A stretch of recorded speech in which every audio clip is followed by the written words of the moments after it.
There is obviously a need for Israel to show some sort of a pulling out when it comes to ending the conflict in Gaza, and that is what the world expected to happen in the next few days. But now, with Benjamin Netanyahu saying that he's going to be occupying this entire city, what does this mean for the friction that Netanyahu has faced when it comes to orchestrating this kind of an attack and this war? And is it going to make the problem worse? Or do you think that eventually Israel is going to end up governing Gaza as well?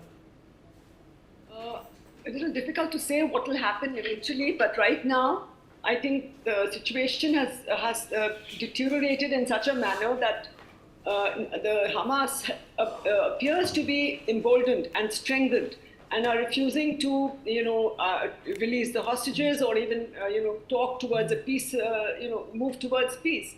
And I think what Netanyahu is trying to do is to put pressure, and obviously it is with the tacit support of the US that this, plan of occupying Gaza City initially and maybe taking over all of Gaza.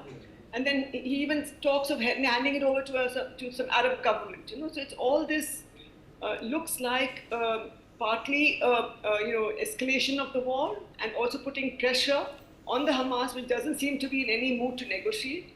But unfortunately, the killings and the deaths continue, and the humanitarian crisis continues, for which Israel does not, seem to be too worried. For whatever, it's unfortunate.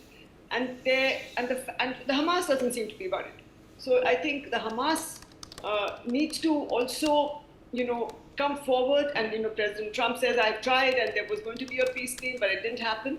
And the fact that it's just carrying on and on and on, without, so Israel also is not stepping back, is not allowing itself to.